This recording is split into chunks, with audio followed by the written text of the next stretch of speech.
My name is Violet, and at 29, I'm a designer, a life that's a dance between digital creation and the blank canvas, breathing life into ideas and concepts. My husband, Jonathan, and I have been married for almost 4 years. Our mornings are often filled with a comfortable silence, accompanied by steaming coffee. If you asked me about our marriage, I'd say it was solid. No overwhelming romance, no battlefields, just a steady union. Yet, one principle was always my pillar in marriage: respect is non-negotiable. I believe Jonathan shared that belief, his gentle smiles reinforcing my confidence. That was until one night shattered that trust into pieces. It was a Saturday evening when I decided to host a simple dinner for my in-laws. Nothing extravagant, just a family gathering to fill the house with warmth and connection. I woke at dawn, the kitchen my sanctuary, where I minced rosemary with precision, stirred garlic butter until it melted into creamy gold, and kneaded dough for crisp toast. I didn't cook out of obligation. I loved the alchemy of food, the way it brought smiles to faces. But that night, I learned my kindness had been mistaken for obligation. Jonathan's family arrived promptly, their heavy footsteps echoing on the wooden porch. My father-in-law, William, carried himself like a relic from another era, his voice booming, his opinions unyielding, as if the world existed to obey him. My mother-in-law, Nicole, was his opposite, soft-spoken, her presence so tenuous she seemed to fade into the wallpaper. Logan, Jonathan's younger brother, arrived with his wife, Natalie, whose quiet demeanor and forced smile indicated a woman treading carefully, afraid to reveal her true self. As I emerged from the kitchen, balancing the last plate, my own portion, the table was already buzzing with conversation. I placed the dish in front of my chair, offered a warm smile, and moved to sit down. But before I could, William's hand reached out, taking my plate without hesitation. He passed it to Logan. "Women eat after men," he said, his tone as casual as if he'd noted the time of day. I froze, breath caught in my throat, waiting for a laugh, a sign it was a joke. But William's face was stone, his eyes unyielding. Logan accepted the plate with a nod, eating as if nothing was amiss. Nicole stared at the tablecloth, her fingers tracing the embroidered flowers. Natalie's brow furrowed, but her lips remained sealed. And Jonathan, the man I'd shared countless quiet mornings with, merely looked at me, shaking his head. "It's tradition," he mumbled, as if those words could erase the humiliation burning in my chest. The air grew colder, the fireplace's glow a cruel mockery. No one asked if I was hungry. No one offered another plate. I remained there, the weight of their silence crushing me, then sank into the empty chair, my place at the table marked by absence. I didn't eat that night. I didn't smile or join the animated conversation. I sat, a silent spectator, the clinking of cutlery against porcelain a taunt, the aroma of roasted herbs a reminder of my stolen dignity. My heart pounded, each beat a mixture of anger and disbelief. My hands trembled in my lap. No one noticed my silence. Not William, not Logan, not even Jonathan, who laughed enthusiastically at some story as if this were a perfect family moment. I felt like a ghost in my own home, invisible, yet present, my kindness reduced to a prop in their play. I'd always believed Jonathan was different, his quiet strength a shield against his family's rigid customs. But that night I saw the truth. His silence wasn't strength, it was betrayal, a tacit agreement with their rules. I didn't explode or argue. I didn't want to give them the satisfaction of calling me overly sensitive.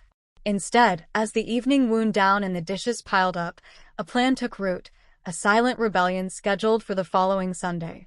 The next morning, as sunlight filtered through the kitchen curtains, I sent a group message to my in-laws. "Next Sunday, 6 p.m. I'm hosting another dinner. I have a surprise to share." Jonathan saw the message on my phone, his brow furrowing. "Are you sure about this? You didn't seem happy last week." I swirled my coffee cup in my hands, the warm porcelain against my fingers, and forced a gentle smile. "I just want to provide a proper dinner for your family." He nodded, his relief palpable, oblivious to the fire I was kindling. I spent the week planning a meal that would rival a high-end restaurant. I adorned the table with fresh roses, their petals soft as whispers. I lit scented candles that cast a golden glow and folded embroidered napkins with care. The house became a sanctuary of elegance, every detail a testament to my resolve. This wasn't just a dinner. It was a statement, a reclaim of my place in my own home. By Sunday, the air was thick with anticipation, the scent of lobster and beef wafting through the rooms. William walked in, his eyes wide. "This looks like a five-star restaurant," he said, his tone split between admiration and suspicion. I smiled silently, letting him believe the evening would bend to his expectations. After brief greetings, William, Logan, and Jonathan pulled out their chairs, their movements rehearsed and full of entitlement. I watched them reach for their cutlery, their ease in stark contrast to the knot in my stomach. I stepped forward with 3 plates, steam rising from the meticulously prepared dishes, the weight of my plan steadying my hands. But instead of serving the men, I walked past them, placing the plates in front of Nicole, Natalie, and myself. "Women eat first," I said, my voice soft as a breeze, yet sharp enough to cut through the warmth of the room.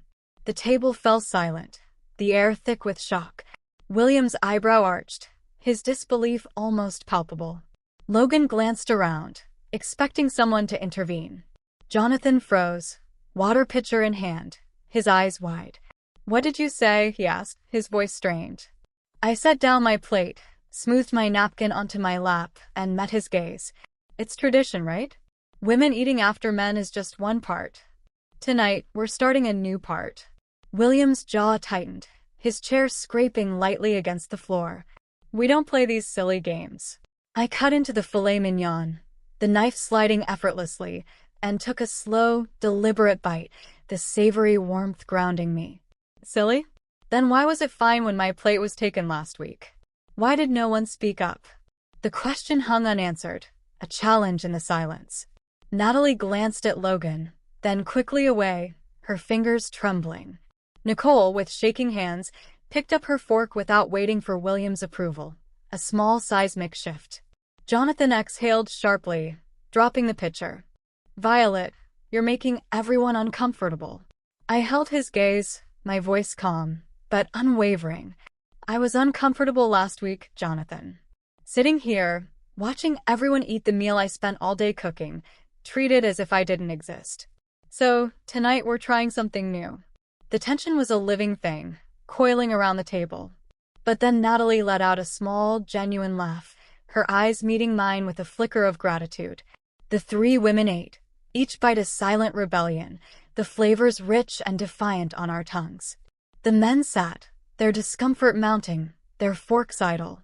Logan mumbled about childish antics, his voice low, but his words fell into a void. I savored the lobster, the buttery richness a small victory, feeling the balance of power shift in the familiar dining room, the candlelight flickering like a beacon of change. When I finished, I put down my fork, wiped my mouth with a napkin, and stood up, my movements deliberate. "Wonderful dinner. Now for the next tradition." William's eyes narrowed, his voice harsh. "What now?" I gestured to the sink overflowing with dishes, the remnants of our meal, a testament to my labor. "Since the women cooked, the men wash." Logan scoffed, thinking it was a joke, his laugh sharp and dismissive. I didn't laugh, nor did Nicole or Natalie. Our silence was a united front. We rose, leaving the table behind, the clatter of plates in our wake. Jonathan searched for an out, his eyes scanning, but found none. He sighed, stood up, and muttered, "I'll start." In his gaze, I saw a shift, not anger, but a dawning realization, perhaps a glimpse of respect. As Nicole, Natalie, and I drank tea in the living room, the sound of running water in the sink felt like a small triumph, the clinking dishes a song of change. This dinner wasn't just a meal. It was a reminder that justice isn't a gift, it's a right, claimed in the silent moments of courage. After everyone left, the house settled into an unsettling quiet, the air heavy with unspoken words. The sink gleamed, the tablecloth neatly folded, but the space between Jonathan and me was a chasm. He sat at the dining table, a glass of water in hand, staring into space as if answers might emerge from the shadows. I dried the last wine glass, its soft clink breaking the silence, the weight of the night settling in my bones. He looked up, his voice low, almost pleading. "What's going on, Violet?" "This dinner, this performance. You made my whole family uncomfortable." I crossed my arms, leaning against the counter, the cold edge grounding me. "And last week, when my plate was taken in my own home and no one, not even you, said a word? Did anyone feel uncomfortable then? Did anyone feel ashamed?" He set the glass down harder than necessary, the sound sharp in the quiet. "That was my father, he's from another time, he didn't mean any harm." I took a step forward, my voice steady, but heavy with the weight of betrayal. "So what does harm look like, Jonathan? You defend him, but I'm not allowed to react, to feel." His jaw tightened, his fingers clenching the glass. "You went too far, Violet. You turned dinner into a war zone. You embarrassed my father in front of everyone."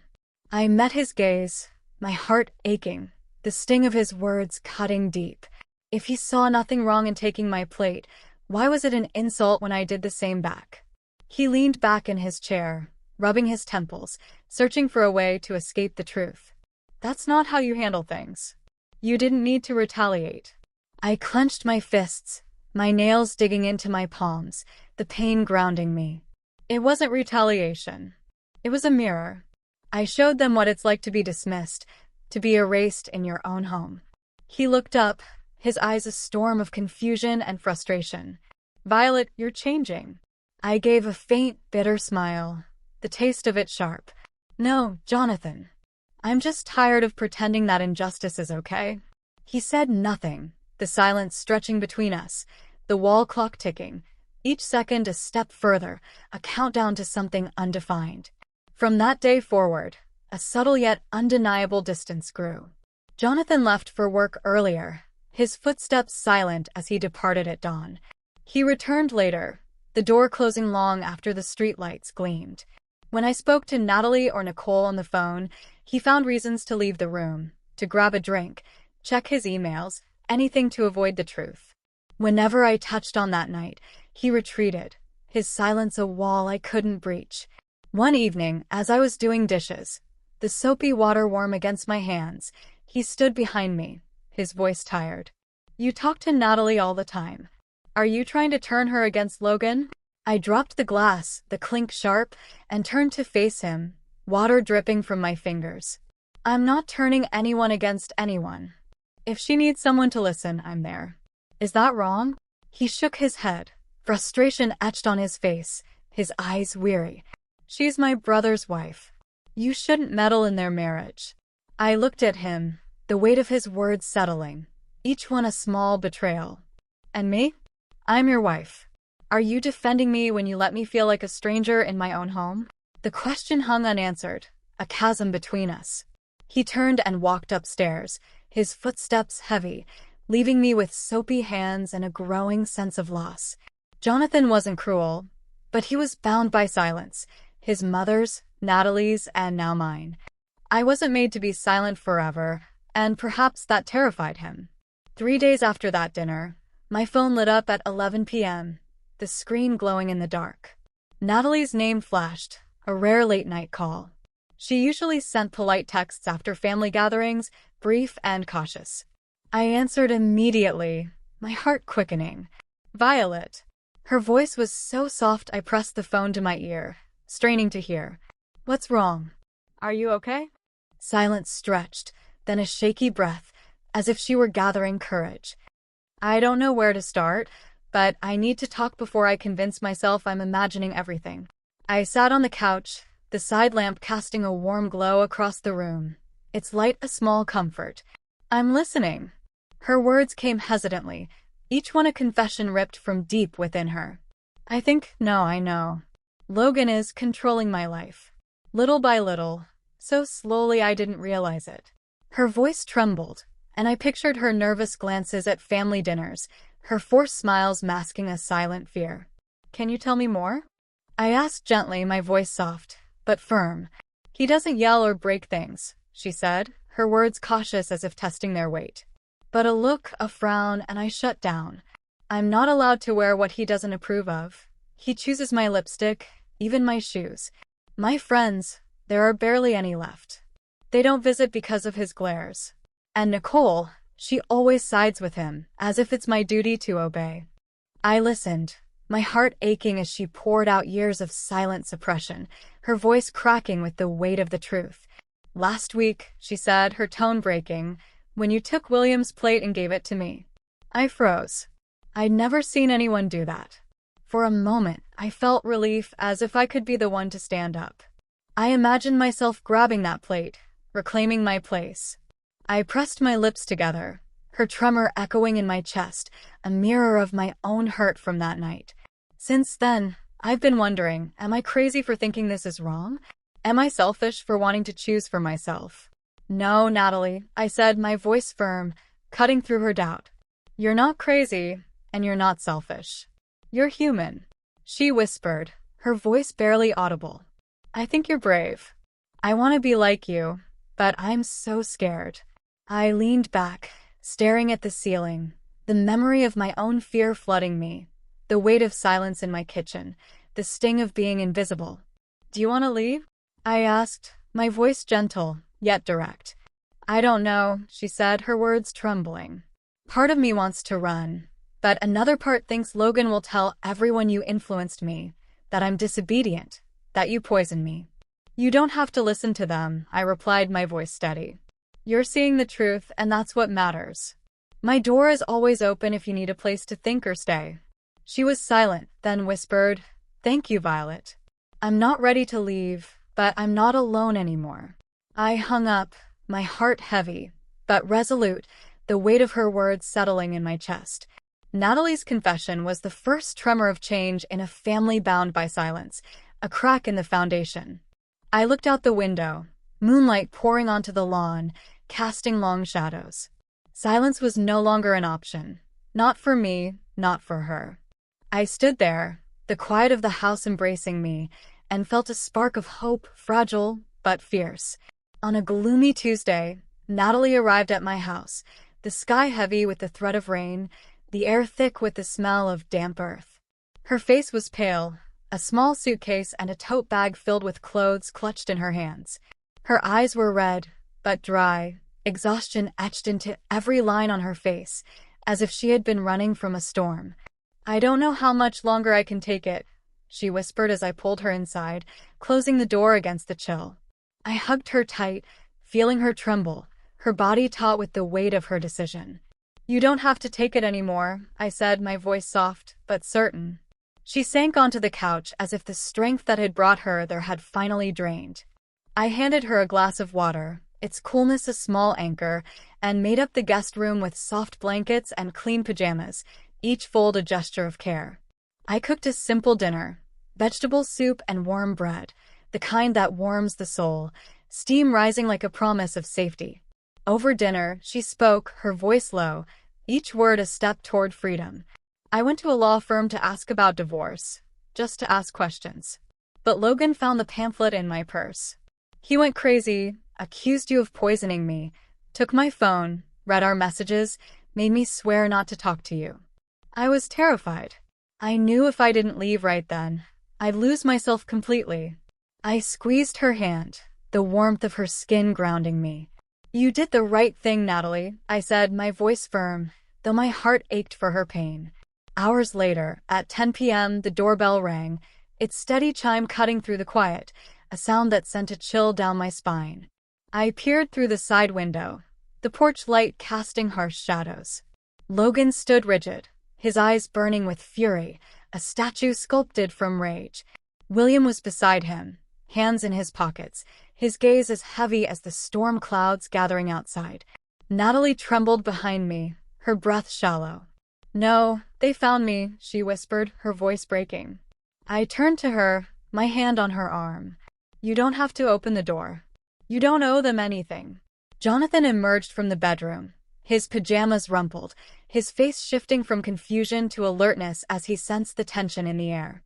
What's going on? He asked, his voice low. I hesitated, the weight of the moment pressing on me. Natalie's staying here. She left Logan tonight. His eyes widened, a flicker of shock crossing his face. You let her hide here without telling me? What would you have done if I had? I countered, my voice calm but firm. She needed safety. I don't need permission to do what's right. He opened his mouth to reply, but the doorbell rang again, louder, more insistent, followed by heavy knocking that echoed through the house. Logan's voice cut through the night. Natalie, I know you're in there. Come out and talk. William's voice followed, low and menacing. Violet, you should know that interfering in another family's decisions has consequences.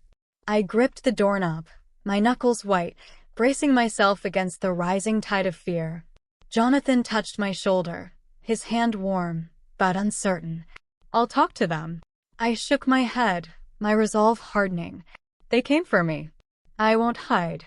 I opened the door, the porch light spilling onto Logan's furious face and William's cold, unyielding gaze. Natalie stood behind me, clutching the hem of her shirt, her breathing ragged. What do you think you're doing? William snarled, his voice a low growl. Taking a wife from her husband?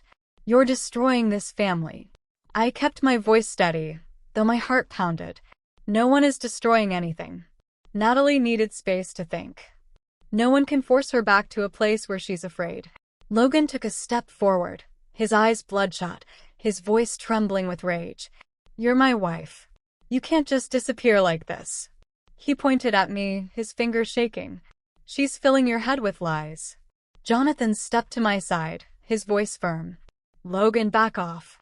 William interjected, his tone sharp. Jonathan, don't you see?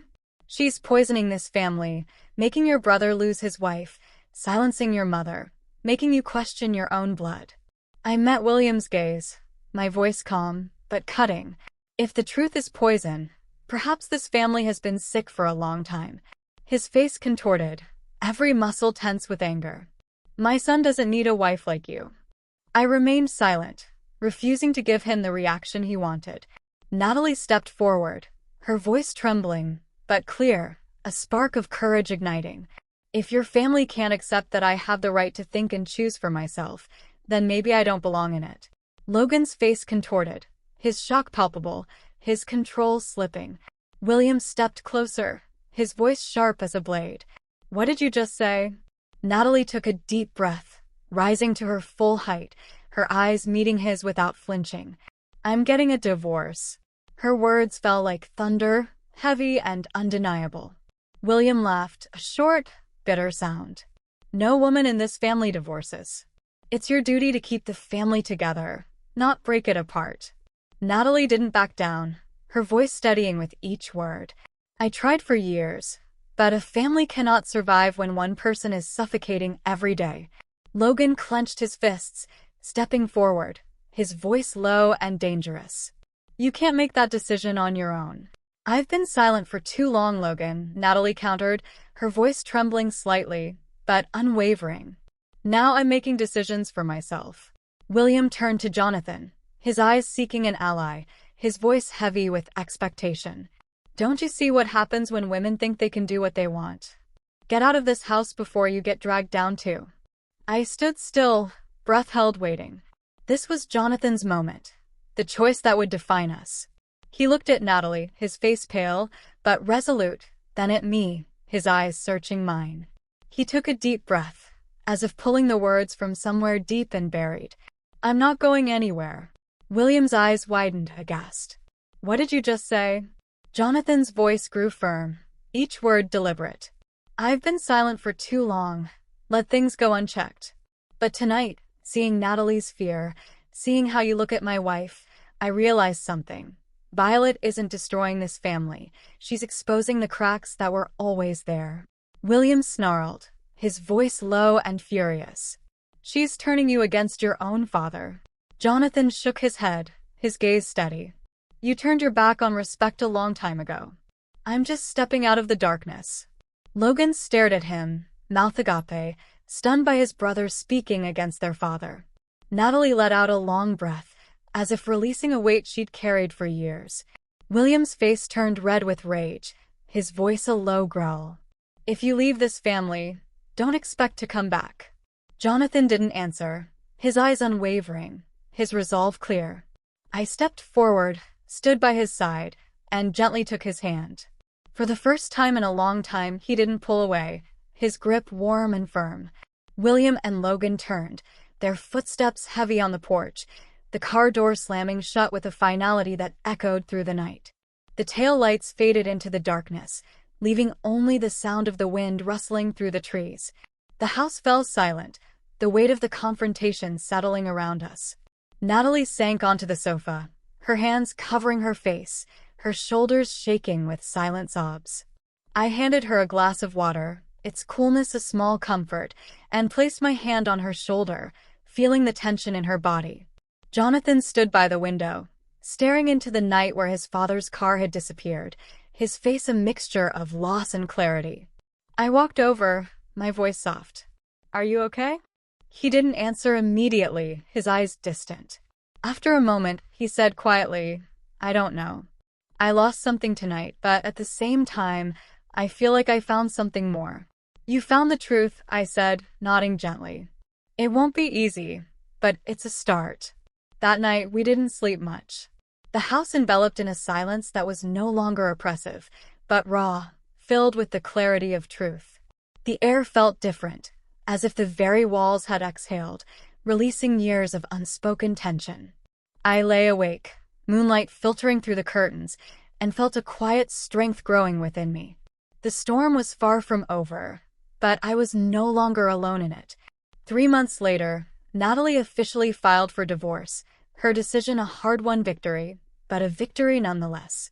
She moved into a small apartment 15 minutes from my house, a fresh canvas for her new life. The first time I visited her, she stood in the middle of her empty living room, holding a small potted plant, its green leaves a symbol of growth. She smiled, a real smile, not forced or cautious. "It's not big," she said, her voice light, "but I feel like I can breathe here." She began therapy, attending weekly sessions, her steps growing firmer with each visit. Some days she'd arrive at my house with red eyes, but each time she left, her shoulders were a little higher, her voice a little stronger. Natalie was no longer the woman who apologized for existing. She was learning to speak her mind, not for approval, but to remind herself she had the right to. Nicole, my mother-in-law, quietly disappeared 2 weeks after that night, her absence a gentle ripple in the family's chaos. One evening, Jonathan received a message from an unknown number, the words brief but heavy. "I'm okay. I just need some space." We later learned she was living in a small coastal town in Colorado, renting a modest house and working part-time at a local bookstore, its shelves filled with stories she was beginning to write for herself. When Jonathan called her, he sat on the couch, the phone pressed to his ear, and for the first time in years, he truly listened. Nicole's voice was soft, yet clear, her words carrying the weight of unspoken years. "I didn't realize how long I'd been putting up with things," she said. "But when Natalie stood up, I started looking at myself. Maybe I should have left a long time ago, but it's not too late, is it?" Jonathan couldn't answer, his throat tight with emotion. After the call, he stood on the porch for almost an hour, the night air cool against his skin, his silence heavy with reflection. I brought him a warm cup of tea, the steam curling into the air, and he looked up, his eyes red-rimmed. "I let everything slide as if it was just the way things were," he said, his voice low. "But you weren't afraid to be misunderstood, to stand up for what's right." I held his hand, the warmth of his skin a silent promise. No words were needed. Jonathan's change was slow, like a river carving a new path through stone. Growing up in the shadow of a domineering father doesn't disappear overnight, but I saw his effort in the small moments. The way he stopped interrupting me when I spoke, the way he asked for my opinions before deciding, the nights he'd walk into the kitchen and say, "Let me cook tonight." We didn't start from scratch, but we built a new foundation, one rooted in respect. On an early spring evening, as tulips bloomed in the yard, their petals vibrant against the green, we sat on the wooden bench, the air soft with the smell of earth and blossoms. He held my hand, his fingers warm, and smiled, a quiet lightness in his eyes.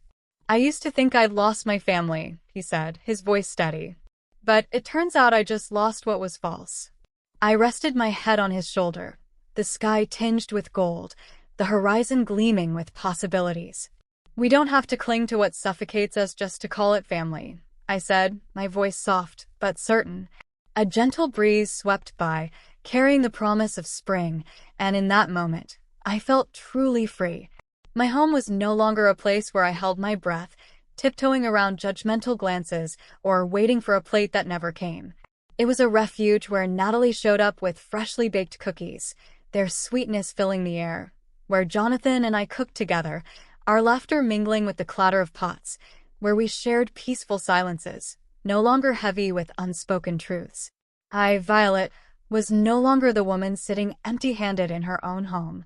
I was the one who rearranged the table, made space for myself, and opened up seats for women who had always been sent to the back. We didn't just find justice. We found ourselves, our voices rising like a chorus, steady and unwavering.